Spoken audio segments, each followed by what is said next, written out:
The offseason game of the year, Alabama, Texas A&M, the one we've all waited for, and maybe the Aggies not quite what we expected, but should be an entertaining one nonetheless, between Jimbo and Nick Saban in Tuscaloosa. We got Stephen M. Smith of Touchdown Alabama, of course, on the line. You got to catch his show Monday, Wednesday, Friday, right here on YouTube, 6 Central Time. In my own words, get there Monday, Wednesday, Friday at 6 Central, in my own words. Stephen, how you doing today?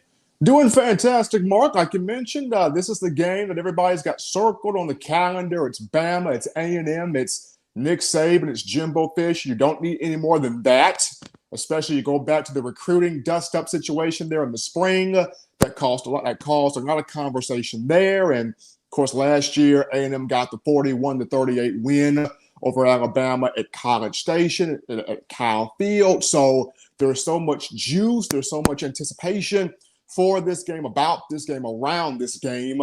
A&M not clicking on the cylinders that it would like to click on, but when a team takes on Alabama, they tend to come out of a completely different bag. So we will see how this goes.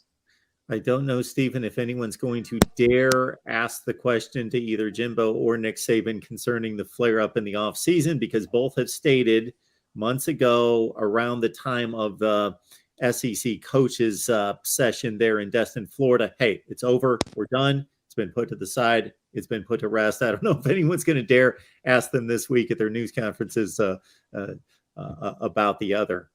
I don't think no one's going to ask about the news conferences because nobody wants to get their head chewed off by any of those two coaches. But I do feel like this is going to be a game on the field where the players remember. So the players are going to put all of that action out there on the field because, guys like Will Anderson, Bryce Young, Jordan Battle, of course, on the Aggie side, when you look at Devon A-Chain and those guys, they remember. So they're going to put the action out there on the field. Hopefully, nobody in the media spectrum has asked the question to any of those two, but the players are going to do a lot of that talking.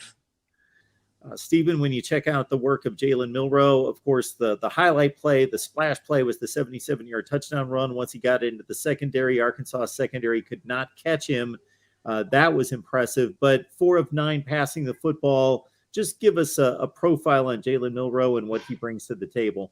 What he brings is a very dynamic skill set, kind of like Jalen Hurts did.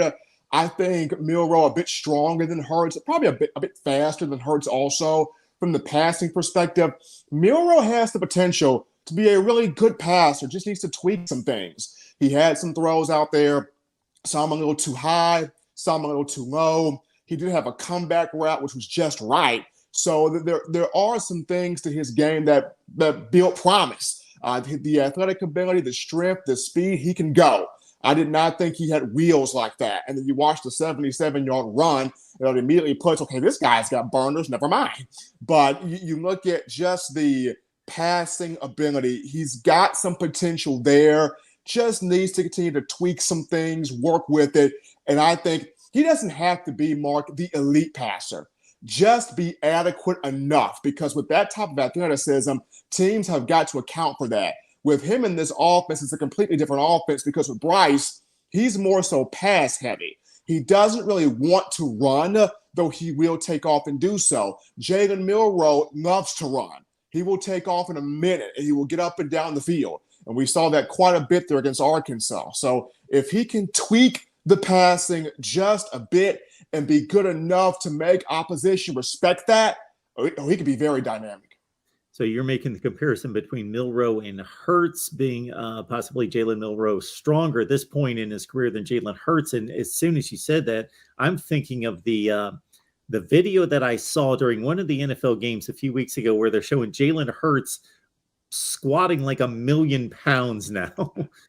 Mark, it's insane. When Jalen Hurts was here, he was a weight room champion, a weightlifting warrior. And with Jalen Milroe, going back to the summer, there was a video on social media. He's power cleaning 340 plus pounds like it's paperweight. So I don't know what they put in these athletes coming from Texas, but it's something special that they put in the protein powder or in the food, because you get a guy from Texas, it's a different type of animal. There's another NFL comparison we can throw out there, and I'm not going to take credit for this one. I think it's been made before. And I heard it from Gary Danielson during the broadcast on Saturday, and it was Jahmyr Gibbs, Alvin Kamara. And I thought, yeah, that's a pretty good one right there. I've heard Alvin Kamara. I've also heard Reggie Bush, and both could be used there. I mean, Jahmyr Gibbs is a Swiss Army knife. He can do everything. He's an all-around player, and so many tools in the toolbox that he possesses. He can catch the ball out the backfield as a receiver. He's actually Alabama's leading receptions guy with 19 as the running back.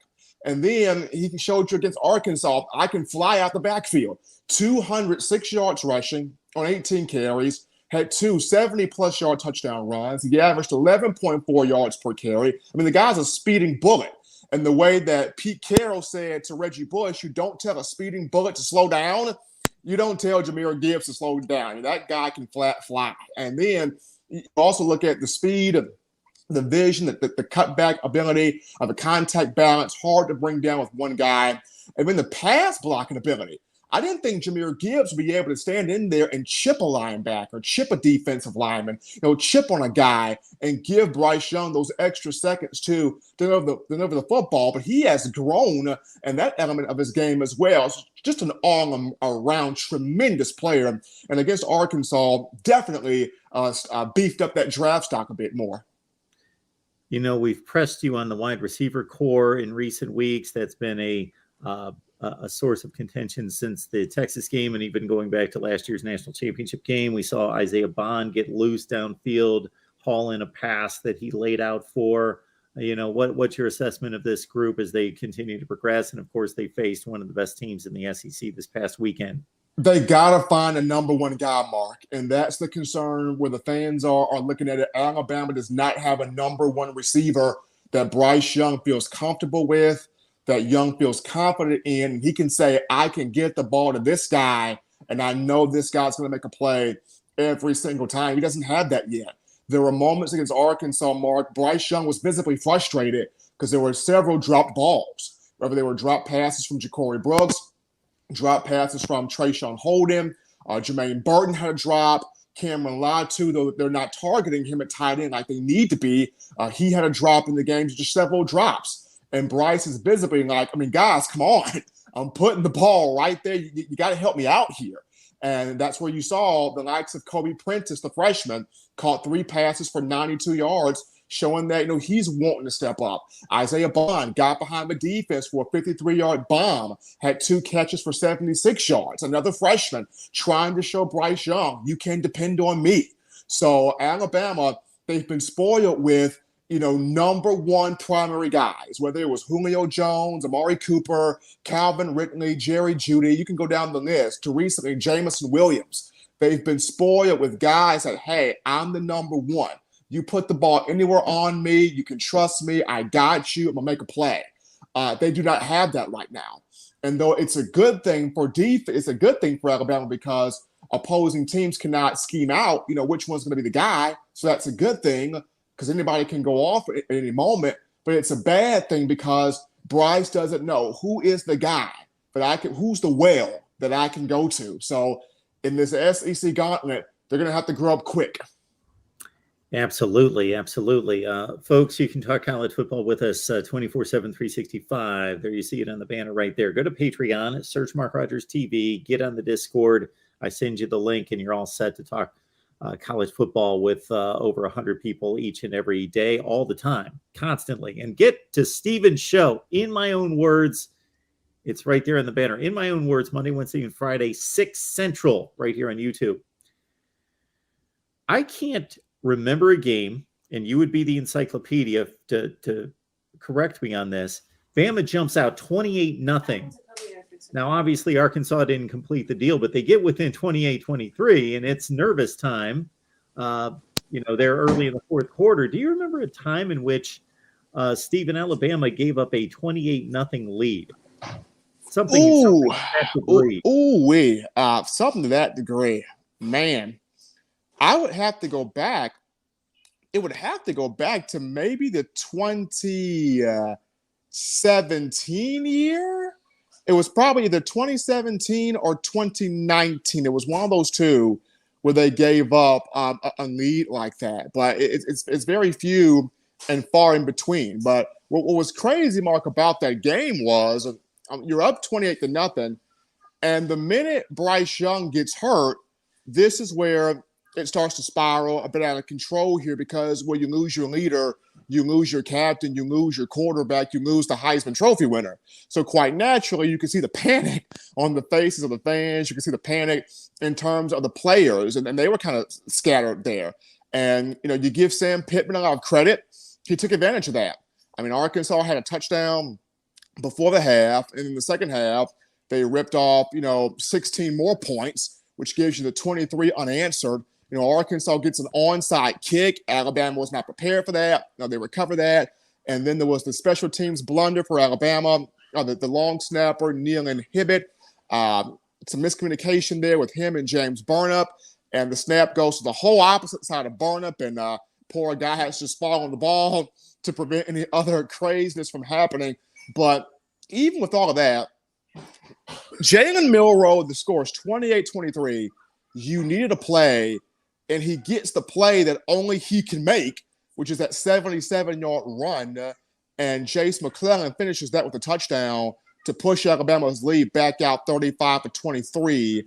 And then, the run game starts to come alive there with Seth McLaughlin getting some key blocks there, helping out there with Jahmyr Gibbs. So it's been a while since that has happened to Alabama in terms of giving up a big lead. But you got to give credit to, first off, Jalen Milroe settling the ship in that adversity, and then, guys offensively and defensively able to find a way. This was a game where Alabama, a lot of guys grew up, and they found a way in that tough environment that is Fayetteville. Texas A&M did not find a way. They had no answers for Mississippi State. They had a pick six in that game. I didn't see a lot of the game, but I flipped it on a number of times as I was navigating all the other games going on. And it seemed like Max Johnson was getting under siege, getting thrown around every time I flipped it on. They lose by 3 scores at Mississippi State. This is just a way too talented team to be putting out these kind of, they needed a miracle scoop and score type play the week before and the clank off the field goal post to beat Arkansas. This could be a really ugly record right now for them. They come into Tuscaloosa. They certainly have the talent to go toe-to-toe, but the way they're playing, this looks like a 3-score game. It does. It does look that way, Mark. And the craziest thing about this is, A&M brought in the number 1 class. You beat Alabama, you bring in the number 1 class, and the expectation down there in Aggie land, okay, Jimbo Fisher, he beat Alabama. Finally, he got that done. We gave him this big contract, the 10-year, $75 million. He brings in this number 1 class. This is supposed to generate 2 success. This is supposed to generate 2 immediate success. And seeing how the Aggies are struggling, this is not what the fans wanted. This is not what the boosters wanted. This is not what the Alumni Association wanted. Clearly, this is not what Jimbo Fisher wanted either. But this is what happens when you taste a little bit of success. Okay, now the people want more. You beat Nick Saban. Can you do it again? You bring in a number 1 class. Well, can this class produce immediately? We got this quarterback, Haynes King. Can he be that guy for us? And now you got Max Johnson in here now coming over from LSU. What can he do? So it's not looking pretty right now for Coach Fisher, but you're playing up against Alabama, and this is a game where you won last year in Kyle Field. Aggie fans are like, okay, if there's a moment where you can turn this thing around and get us looking back right, here is the game against Alabama on the road. You're going to have to do this here. This is your guy for Alabama football coverage right here, Stephen M. Smith. In my own words, every Monday, Wednesday, and Friday, 6 Central right here on YouTube, Touchdown Alabama as well. Stephen, appreciate you stopping by as always, sir. Absolutely, Mark. Appreciate you guys.